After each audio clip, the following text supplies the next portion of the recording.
Innal hamdalillah nahmaduhu wa nasta'inuhu wa nastaghfiruh wa na'udzu billahi min shururi anfusina wa min sayyiati a'malina. Man yahdihillahu fala mudilla lahu wa man yudlil fala hadiya lahu. Asyhadu an la ilaha illallah wahdahu la syarika lahu wa asyhadu anna Muhammadan abduhu wa rasuluh. Allahumma shalli wa sallim wa barik ala nabiyyina Muhammad wa ala alihi wa ashabihi wa man tabi'ahum bi ihsanin ila yaumiddin. Fa ya ibadallah, usikum wa nafsi bi taqwallah faqad faza al-muttaqun. وقال الله تعالى في القرآن الكريم: أعوذ بالله من الشيطان الرجيم. يا أيها الذين آمنوا اتقوا الله حق تقاته ولا تموتن إلا وأنتم مسلمون. يا أيها الذين آمنوا اصبروا وصابروا ورابطوا واتقوا الله لعلكم تفلحون. وتزودوا فإن خير الزاد التقوى واتقوني يا أولي الألباب. Ma'asyiral muslimin, sidang jamaah Masjid Al-Mahdi Muhammadiyah rahimahumullah.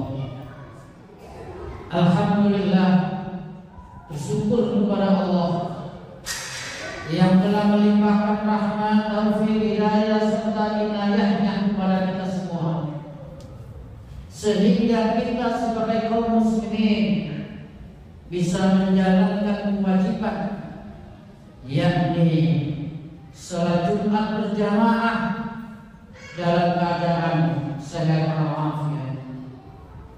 Semoga keimanan dan ketakwaan kita semakin hari semakin meningkat kualitasnya. Kenapa jamaah sekalian? Karena Allah Subhanahu wa Ta'ala telah menjamin kehidupan bagi orang-orang yang senantiasa meningkatkan keimanan dan ketakwaannya. Dijamin apanya jamaah sekalian? Akan diberi jalan keluar yang terbaik dalam segala persoalan yang telah dihadapinya, dan senantiasa akan diberi rezeki dari arah yang tidak disangka-sangka, sebagaimana yang telah difirmankan oleh Allah Subhanahu wa Ta'ala di dalam Al-Quran surat At-Tolak ayat 2 dan 3. Wa may yattaqillaha yaj'al lahu makhraja wa yarzuqhu min haitsu la yahtasib.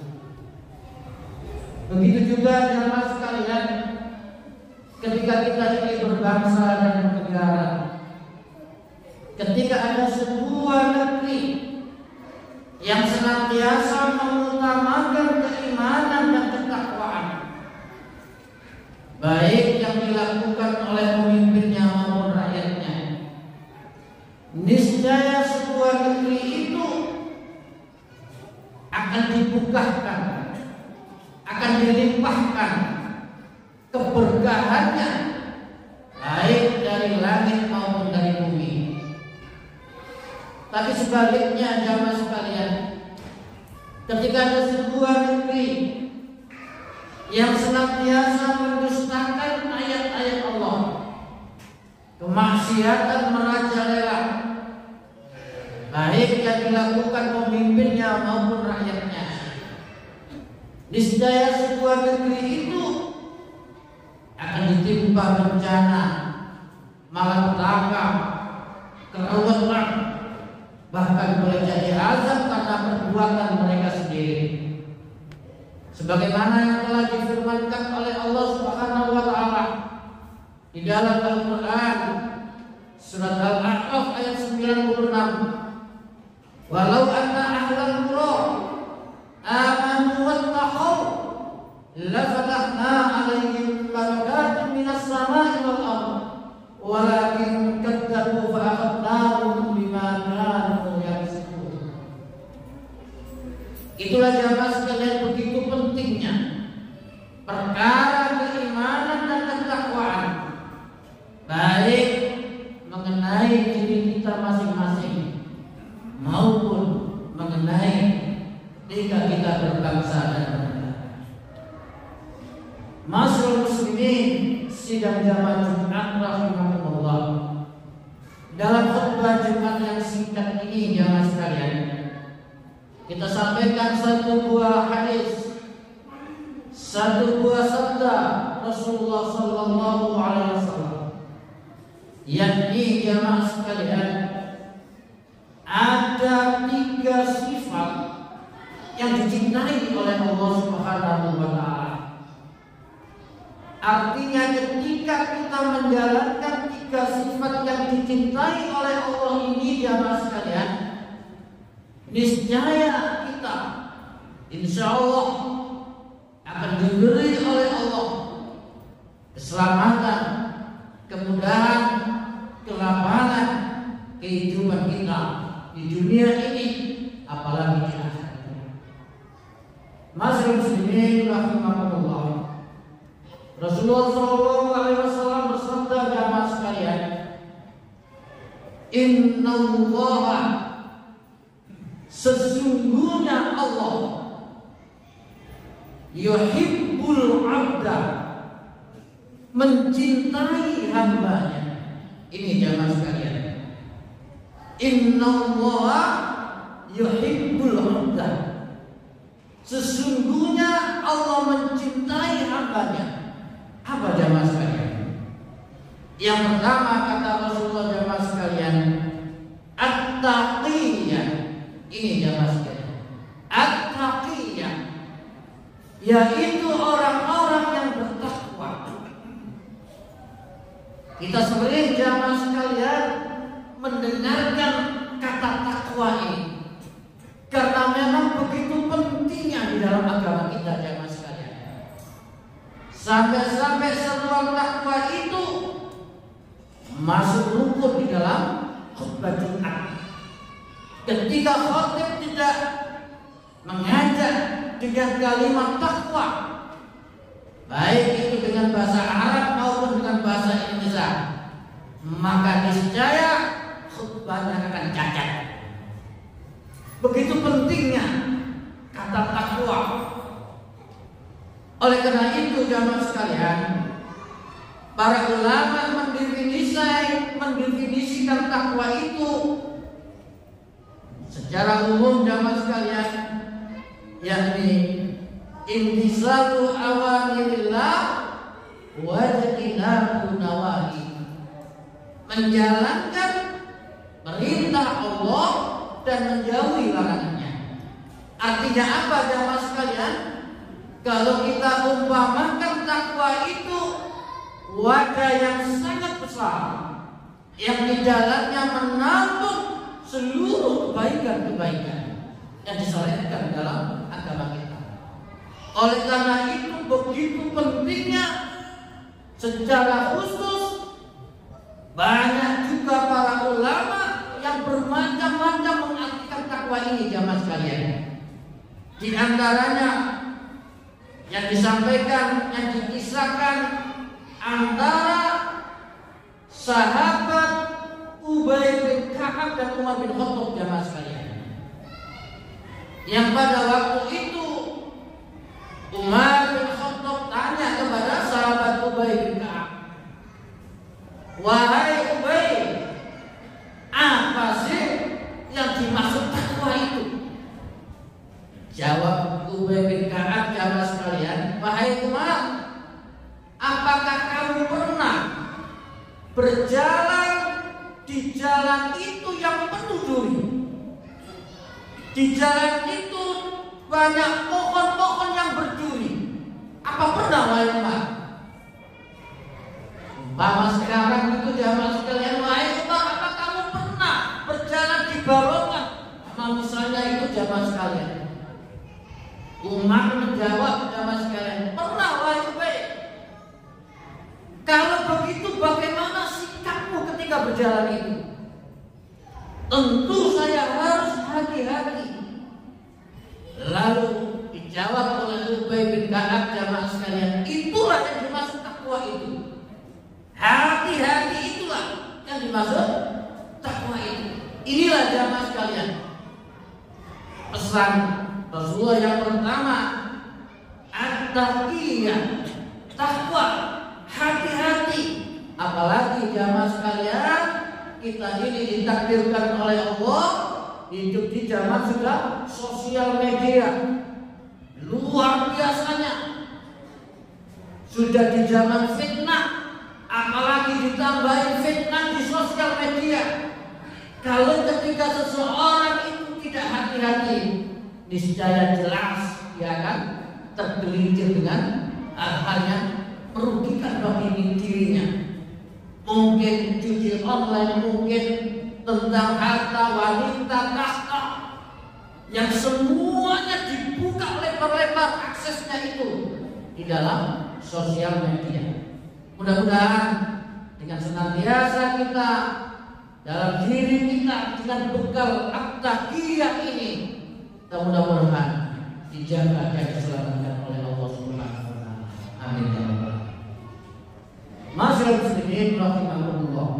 Lalu yang kedua jamaah sekalian. Yang kedua pesan Rasulullah, sifat yang dicintai oleh Allah itu kata Rasulullah al-ghaniyah. Ini jamaah sekalian. Al-ghaniyah. Al-ghaniyah itu artinya jamaah sekalian kaya. Tapi yang dimaksud di sini adalah kaya hati.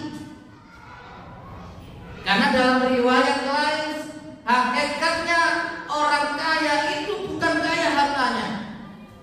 Hakikatnya sebenarnya orang kaya itu adalah kaya hatinya, kaya jiwanya. Oleh karena itu di dalam riwayat ini al-ghaniyah yang dimaksud adalah kaya hatinya atau qanaah, menerima, rela, ridho yang diberikan oleh Allah Subhanahu wa taala terhadap kita. Dan inilah yang kita maksud jamaah sekalian. Nanti di lapangan itu yang dimaksud al-ghaniyah ini masuk, yang disinyalir oleh Nabi di sini adalah mentalitas jamaah sekalian. Jadi ada yang namanya mentalitas kaya dan ada yang namanya mentalitas miskin.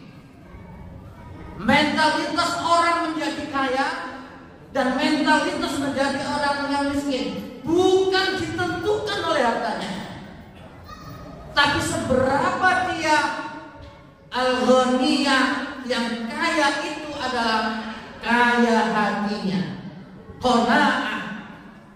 Dan nanti akan kita saksikan jamaah sekalian, orang yang hartanya banyak sekali, mungkin punya banyak mobil mewah, mungkin banyak rumah mewah, mungkin satu bulan penghasilannya 100 miliar. Tapi ketika nggak punya bekal qanaah, nggak punya bekal kaya hatinya, dia akan menjadikan dirinya mentalitas menjadi mentalitas yang orang yang miskin. Tapi sebaliknya jamaah sekalian, walaupun seseorang itu hidupnya sederhana, boleh jadi pas-pasan, dan ini yang banyak dialami oleh para sahabat, oleh para tabi'in. Tapi karena mentalnya, dia punya bekal qanaah, dia punya bekal merasa bersyukur pada Allah, dia akan mendapatkan mental orang yang orang. Inilah yang dimaksud jamaah sekalian. Al-ghaniyah dalam riwayat ini adalah punya mentalitas kaya karena dia punya mental qanaah. Oleh karena itu dalam sebuah riwayat jamaah sekalian, Rasulullah Shallallahu Alaihi Wasallam mengumpamakan ketika seseorang itu diberi satu lembah emas atau satu lembah gunung, pasti dia akan kurang, pasti dia akan minta satu lembah emas lagi. Kata Rasulullah, ketika seseorang itu dikasih satu lembah lagi emas, pasti kurang, minta 3 lembah emas lagi, minta 3 gunung emas lagi. Dan itulah dasar utama manusia, serba kurang dan serba kurang dan serba kurang. Oleh karena itu, mari kita bekali diri kita dengan qanaah. Masyiral muslimin rahimakumullah. Itulah jamaah sekalian yang kedua. Setelah sifat yang dicintai oleh Allah kata Rasulullah at-taqiyah, lalu yang kedua al-ghaniyah, merasa kaya jiwanya, kaya hatinya. Yang ketiga yang terakhir jamaah sekalian al-khafiyah. Al-khafiyah yang artinya menyembunyikan amalnya. Menyembunyikan amalnya artinya ikhlas. Ikhlas karena Allah Subhanahu wa ta'ala. Oleh karena itu jamaah sekalian, orang-orang yang ikhlas begitu luar biasanya diberi penghargaan, diberi fadilah, diberi keutamaan oleh Allah Subhanahu wa ta'ala. Ketika nanti di padang mahsyar ada 7 golongan yang mendapatkan naungan dari Allah. Di antaranya jamaah sekalian, orang yang bersedekah, tangan kanannya seakan-akan tangan kirinya tidak tahu. Lalu di antaranya dalam 7 golongan itu jamaah sekalian, ketika seseorang mampu bertakarrub kepada Allah di tengah malam sehingga mencucurkan air matanya. Inilah yang dimaksud jamaah sekalian al-khafiyah, yang intinya kita menjaga keikhlasan. Wa ma umiru illa liya'budullah mukhlishina lahud-din. Dan tidaklah aku perintah kalian semuanya itu menjalankan agama mukhlishina lahud-din, ikhlas karena Allah Subhanahu wa ta'ala. Demikianlah jamaah sekalian, mudah-mudahan bisa kita resapi, bisa kita jadikan bekal 3 sifat yang dicintai oleh Allah yang sudah dipesankan oleh Rasulullah Shallallahu Alaihi Wasallam. Yang pertama at-taqiyah, yang kedua al-ghaniyah, dan yang ketiga al-khafiyah. Barakallahu wa lisa'il muslimin wal mu'minin wastaghfirullah innallaha ghafurur rahim.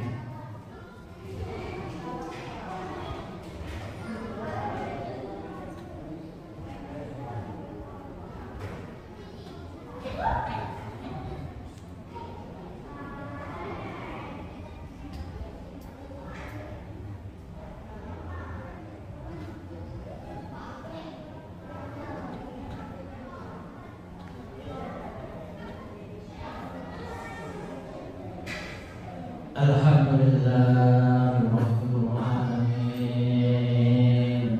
Asyhadu an la ilaha illallah wa la syarika lah, wa asyhadu anna Muhammadan abduhu wa rasuluh. Allahumma shalli wa sallim wa barik ala nabiyyina Muhammad wa ala alihi wa ashabihi wa man tabi'ahum bi ihsan ila yaumil din.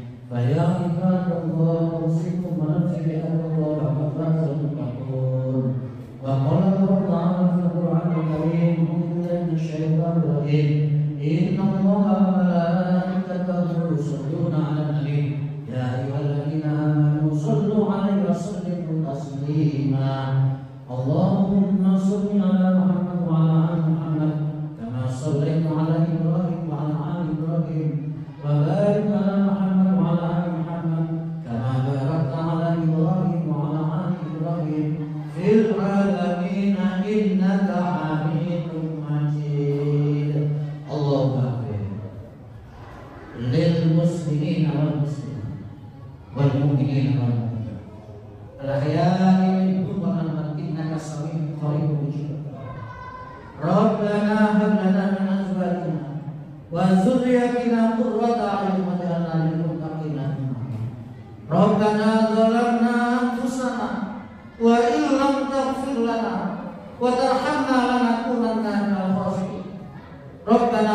آتنا من لدنك رحمة وهيئ لنا من أمرنا رشدا ربنا أفرغ علينا صبرا وثبت أقدامنا وانصرنا على القوم الكافرين ربنا آتنا في الدنيا حسنة وفي الآخرة حسنة وقنا عذاب النار سبحان ربك رب العزة عما يصفون وسلام على المرسلين والحمد لله رب العالمين ولا الله أكبر.